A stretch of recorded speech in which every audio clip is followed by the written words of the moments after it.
Okay.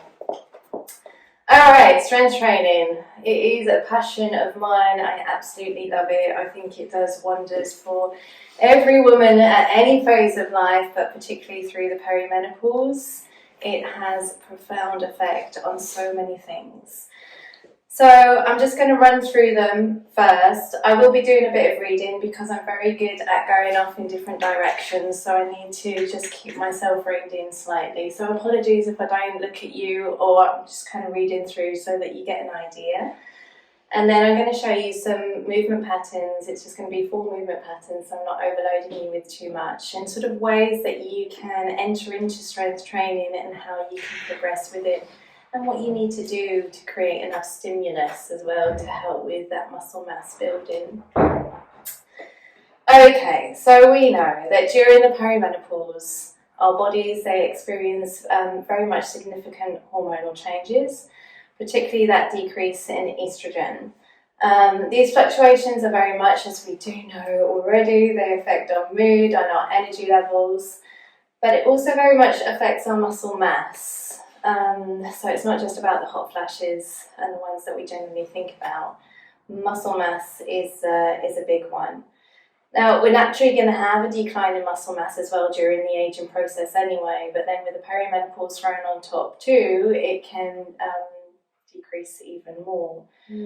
So we really need to be mindful of this. We need to try and be muscle centric in our day-to-day to help to build that muscle mass. Why do we need muscle? We need muscle to help us with so many things, from movement, our activity. It's a mood enhancer as well. It helps us to keep doing all of the things that we love. It's very good for weight gain and for our metabolism. It is a common problem for women during the perimenopause to experience weight gain, and weight gain that can be quite stubborn and in areas that we're just not used to it being. It's not so much that the metabolism is slowing down, it's just that there are things changing, and the metabolism is changing. Our body composition is changing, so the metabolism isn't able to do what it has done previously with our previous body composition. So everything is just a little bit confused and just needs a little bit of a helping hand in a different direction as well. So this has got a lot to do with insulin resistance. This is something that can happen through perimenopause, is that we do become insulin resistant and our body cells become less responsive to insulin, and this is going to really affect our blood sugar levels in the body. This can lead to weight gain, it can lead to snacking, it can lead to bad sleep, it can lead to stress, and all of this again is going to have an impact on the weight gain side of things as well. So with getting the resistance training in, whether it be with body weight, with bands, with big weight plates and dumbbells, it's really going to help to help us become more sensitive to insulin.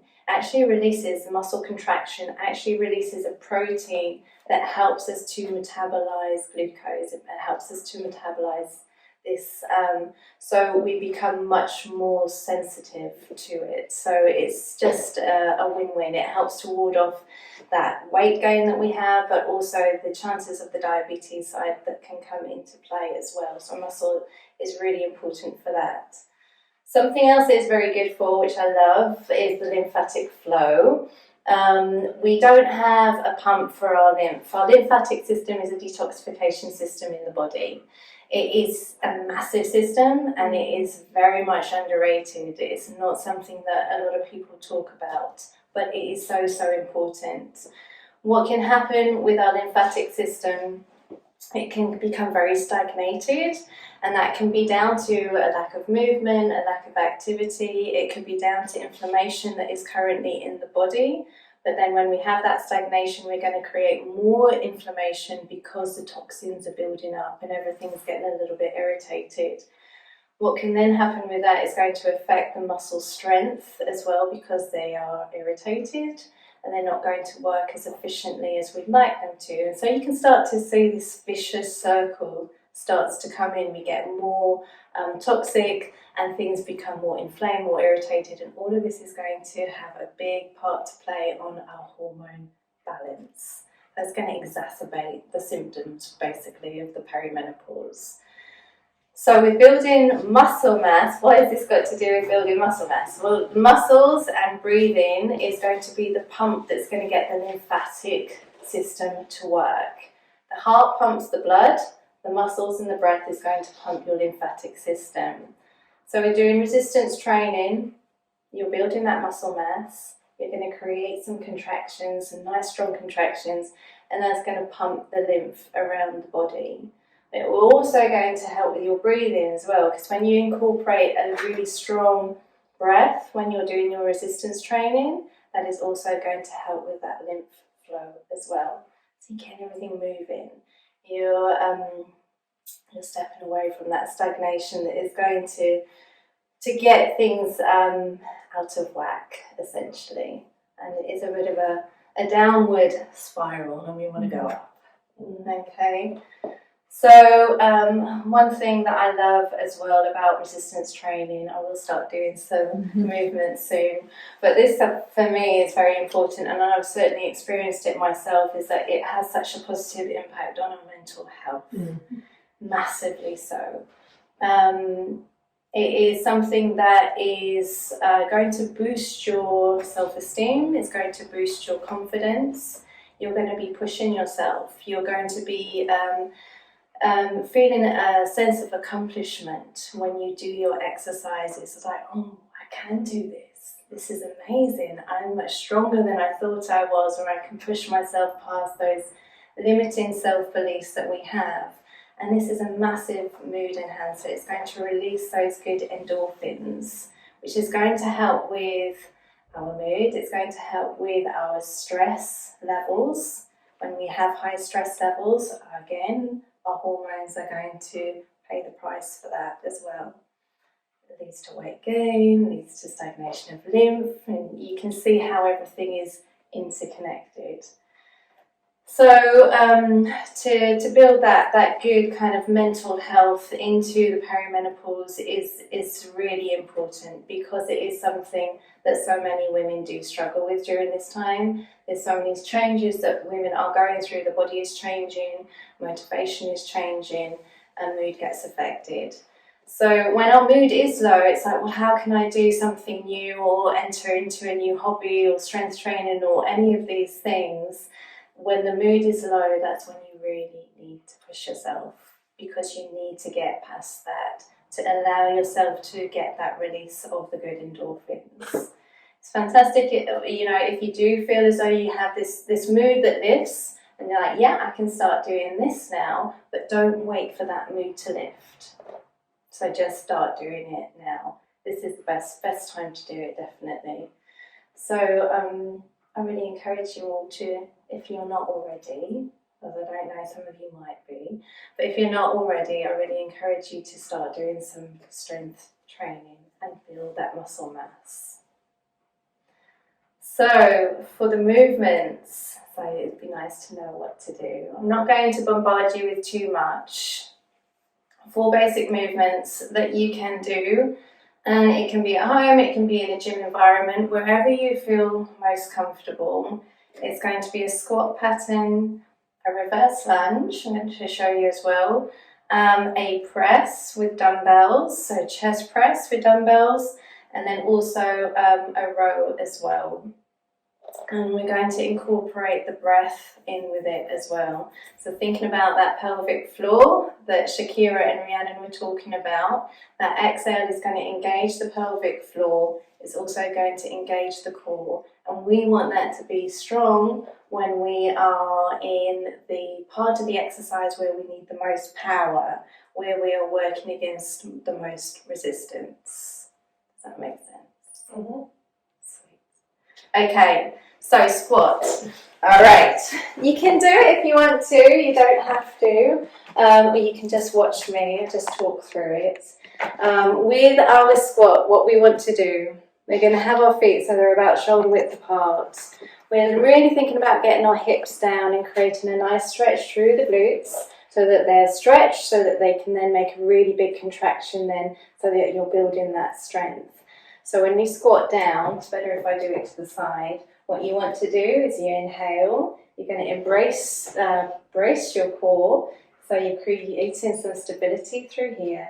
You're going to ground your feet through the floor. You want to make sure that your weight is evenly distributed between both feet as well, so you get some nice symmetry going.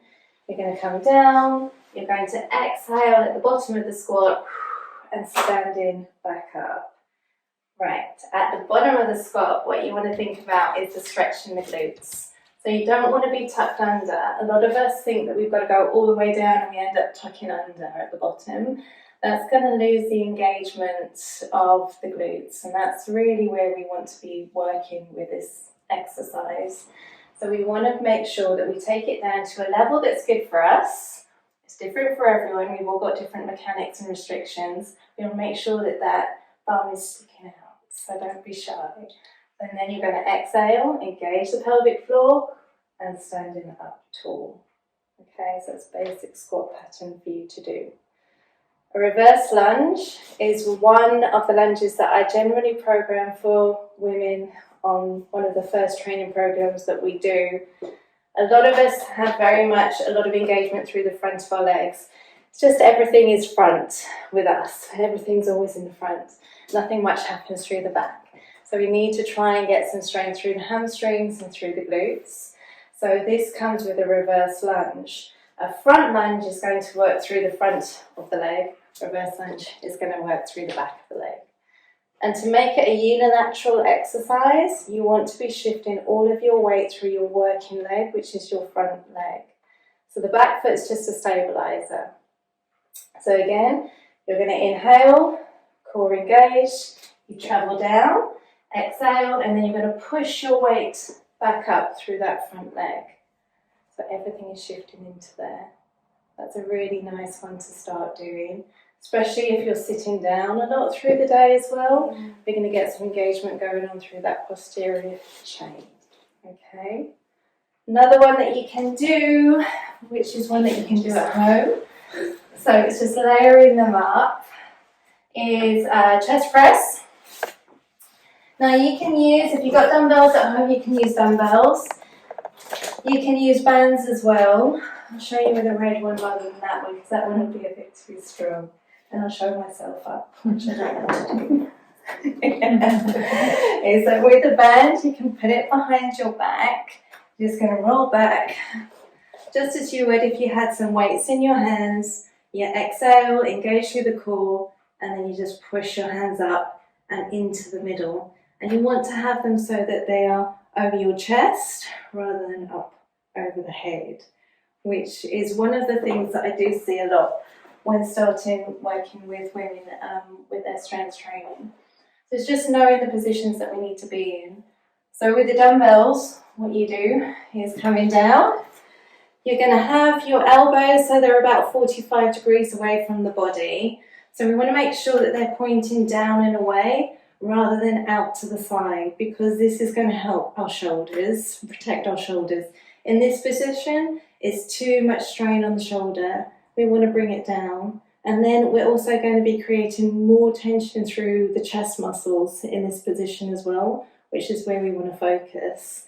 So we're going to exhale, engage through the core, push your feet through the floor, and then you're pushing the weights up above your chest.